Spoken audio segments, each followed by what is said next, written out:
Good morning everyone. My name is Afifah and I am in class 2.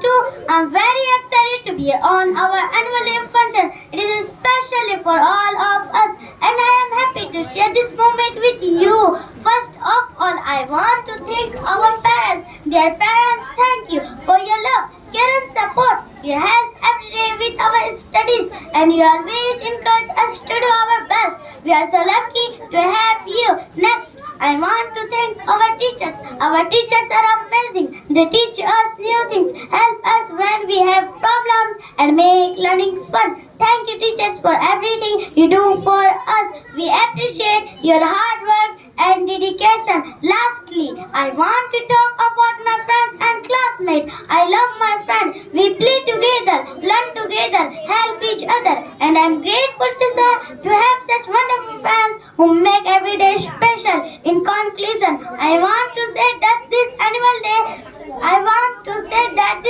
day is a celebration of our school family. In conclusion, we have learned so much and had so much fun. Let us continue to support each girl together. Thank you and have a great day. Thank you very much. Very much clap.